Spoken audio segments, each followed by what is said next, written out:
Bonjour à tous, ici le Rav David Forman, vous regardez Aleph Beta et bienvenue dans la Parashat Tzav. Aujourd'hui, je voudrais vous présenter un invité très spécial. Il s'appelle Rav David Bloch.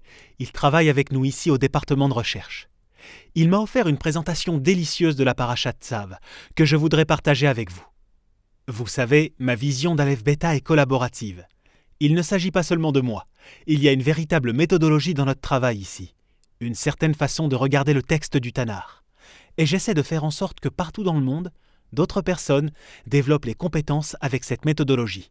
Je suis ravi de pouvoir partager les fruits de leurs recherches directement avec vous. Allez, suivez-moi dans cette idée développée par Rav David. C'est parti.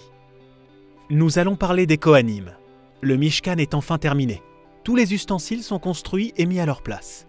Les Kohanim, les prêtres, ont reçu les instructions détaillées concernant les vêtements du sacerdoce qu'ils doivent porter pendant leur service dans le Mishkan et les détails des services quotidiens qu'ils vont devoir mener.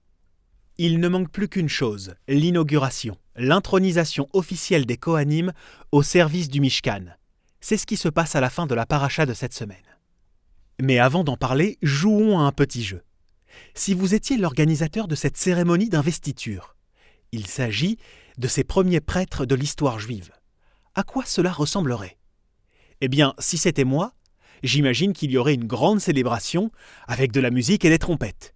Moshe pourrait alors prononcer un discours, avec quelques mots chaleureux et sincères, sur la fierté qu'il a de son frère Aaron et de ses neveux, et sur l'importance des responsabilités que ces Kohanim prennent.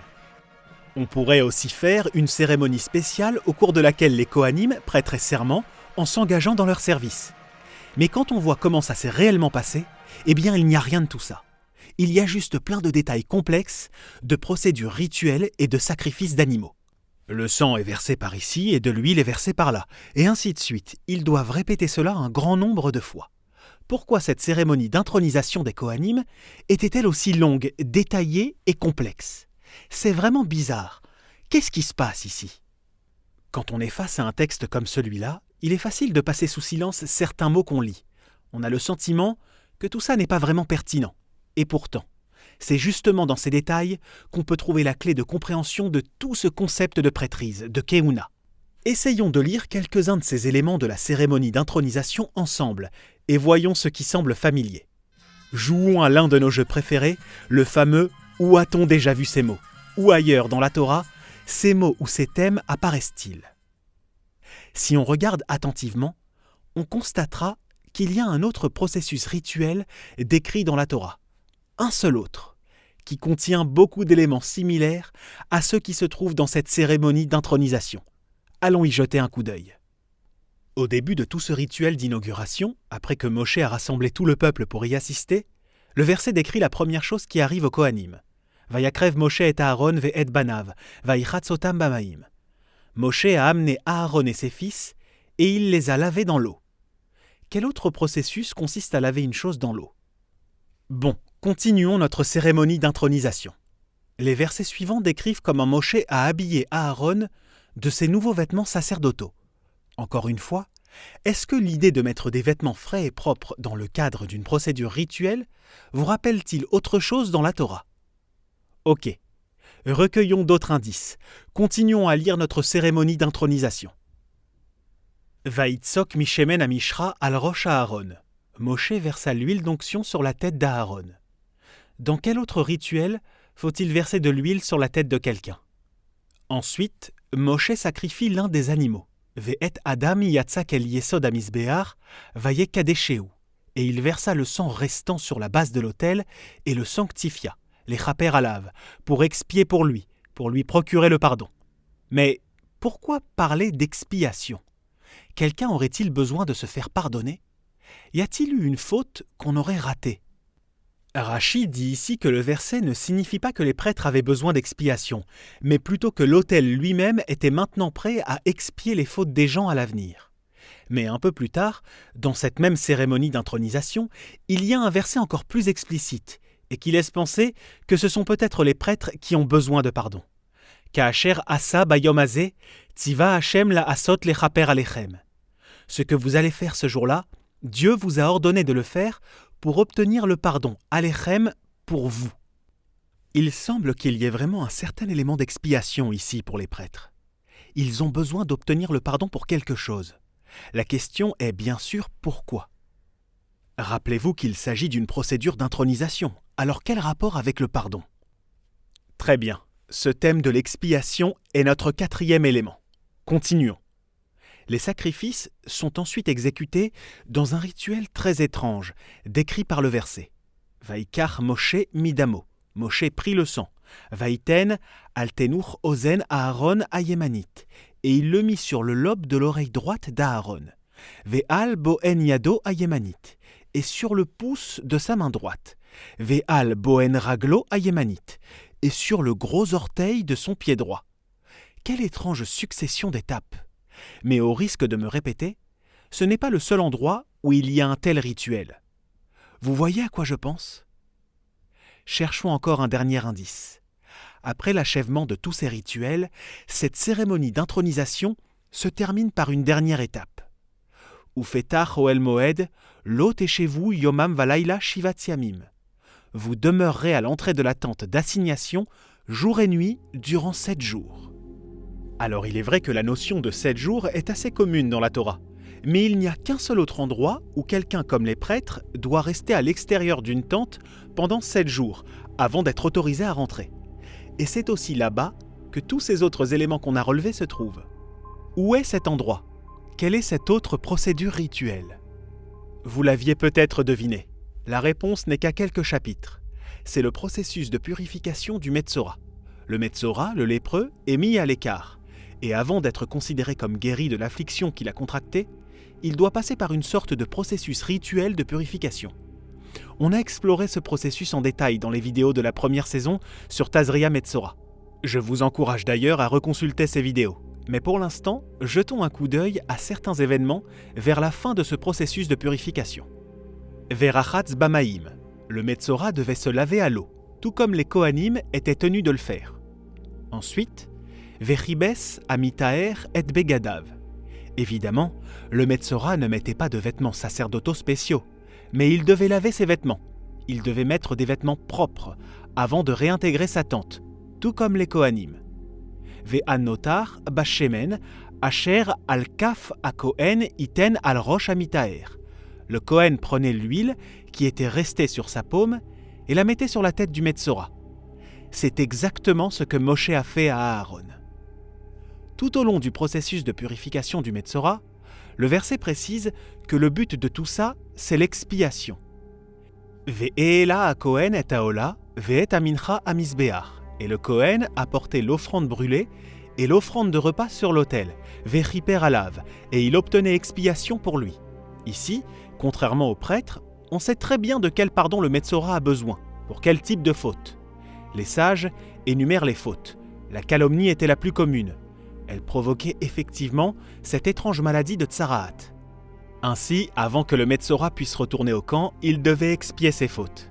Dans notre paracha, la raison et le besoin d'expiation des Kohanim n'est pas clair. Mais en revanche, les parallèles entre les deux situations sont très clairs. Les deux processus permettent à leurs protagonistes d'être pardonnés. Velakar ha-Kohen midam hacham. Le Kohen prenait du sang de l'offrande du délit. Venatan ha-Kohen altenur ozen amitaer ayemanit. Et il le mettait sur le lobe de l'oreille droite du Metzora. Ve'al bohen yado ayemanit. Et sur le pouce de sa main droite. Ve'al bohen raglo ayemanit. Et sur le gros orteil de son pied droit. C'est exactement ce qui a été fait à Aaron et à ses fils lors de la cérémonie d'intronisation dans notre paracha. Les mots sont identiques. Et comme je l'ai mentionné, ce sont les deux seuls endroits où cela se produit dans toute la Torah. Enfin, Veyashav michutz leaolo shivat yamim. Il restait à l'extérieur de sa tente pendant 7 jours. Tout comme les Kohanim ont dû rester à l'extérieur du Ohel Moed, la tente d'assignation, le Mishkan. S'il n'y avait qu'un ou deux parallèles, on aurait pu se dire qu'il s'agit d'une coïncidence. Mais la combinaison de tous ces parallèles donne l'impression qu'il y a vraiment une sorte de lien essentiel. Mais quel est ce lien? Comment interpréter ces parallèles? Plus tôt, j'ai mentionné les vidéos sur Tazria et Metzora de la première saison. Là-bas, nous avions mis en évidence un thème vraiment fascinant qui a émergé du texte. La purification du Metzora est vraiment comme une naissance. Lorsque le Metzora est affligé, c'est comme si l'aspect social et communautaire de sa vie était mort. Toutes les fautes énoncées par les sages pouvant provoquer la tsaraat sont en fait des fautes interpersonnelles, comme le lachon hara, la calomnie, ou le vol, ou l'avarice. Quand le Metzora faute, il fait le choix de se séparer de la communauté. Il maltraite les autres, il trahit ses relations. Il se considère comme étant au-dessus de tout le monde. C'est comme si on allait dire au Metzora « Ah, si tu veux pas faire partie de notre communauté, pars, sors du camp ». Son identité communautaire a été détruite parce qu'il a préféré se concentrer uniquement sur lui-même. Quand il a mal parlé de quelqu'un, il a rompu ses relations, il s'est séparé de son entourage. C'est lui-même qui a choisi son propre isolement. Ainsi, son processus de purification va consister à faire renaître l'identité de son moi social. C'est une étape nécessaire pour réintégrer la communauté dont il s'était lui-même coupé. Est-il possible que les parallèles entre les deux procédures rituelles nous enseignent que quelque chose de semblable se passe avec les Kohanim ? Peut-être qu'ils renaissent aussi d'une certaine façon. Si c'est vrai, alors tout comme le Metzora, les Kohanim ne peuvent pas entrer dans le camp. Cette fois, c'est le Mishkan, le tabernacle, jusqu'à ce qu'ils passent par ce processus de naissance. Qu'est-ce qui se crée chez eux ? De quoi naissent-ils qu'ils n'étaient pas avant ? Bon, alors pour cela, il nous faut comprendre le but du Mishkan lui-même. Dans des vidéos précédentes, on a vu que le Mishkan est vraiment une réplique humaine de la création elle-même. Tout comme Dieu s'est creusé un espace dans son monde pour nous, nous avons aussi créé un espace dans notre monde pour lui. Mais le Mishkan n'est pas le premier endroit spécial dans ce monde consacré à Dieu. Le premier endroit, c'était le Jardin d'Éden. C'était un endroit où la présence de Dieu se faisait réellement sentir. C'était comme si Dieu et l'humanité vivaient vraiment ensemble dans ce jardin. Mais après la faute de l'arbre de la connaissance, on a été expulsé du jardin. Et depuis, on n'avait plus de lieu spécial avec Dieu. Jusqu'à présent, le Mishkan est, de ce point de vue, une reconstitution du Jardin d'Éden. Lorsque l'on a été expulsé du jardin, les kérouvim, les chérubins, montaient la garde pour nous tenir à l'écart du Etz HaChaim, l'arbre de la vie. Dans le Mishkan, ces chérubins étaient là pour nous y accueillir, pour nous donner accès à un autre type d'Etz HaChaim, la Torah elle-même, qui est appelée arbre de vie dans les Proverbes. Avant d'être expulsés, comment Adam et Ève ont-ils rencontré Dieu ? Par la voix de Dieu. Dans le Mishkan, c'est précisément ce qu'il y a au-dessus de l'arche, la voix de Dieu. Les Kohanim sont sur le point de rejoindre une nouvelle communauté, une communauté avec Dieu, tout comme Adam et Ève qui en avaient fait partie tant d'années auparavant. Vous savez, la vérité c'est que Dieu n'a pas fait seulement sentir sa présence partout dans le monde, il nous a aussi indiqué comment créer un endroit où sa présence résiderait. Il a nommé une certaine famille, les Kohanim, pour représenter la communauté des enfants d'Israël dans son interaction avec Dieu. C'était vraiment une recréation de l'Éden. Mais avant ces Kohanim, avant que ces représentants n'entrent dans cette nouvelle communauté avec Dieu, ils doivent passer par un processus rituel comme celui du Metzora avant de retourner auprès de sa communauté. Mais il nous manque encore quelque chose pour que le parallèle soit complet. Alors oui, les Kohanim sont passés par un processus de naissance avant de rejoindre une nouvelle communauté. Mais le Metzora a dû renaître parce qu'il avait péché. Une partie d'eux était morte avec leur faute, qu'il fallait réanimer, relancer. Mais il n'y a rien de ça chez les Kohanim. Quel mal ont-ils fait qu'ils chercheraient à se faire pardonner ?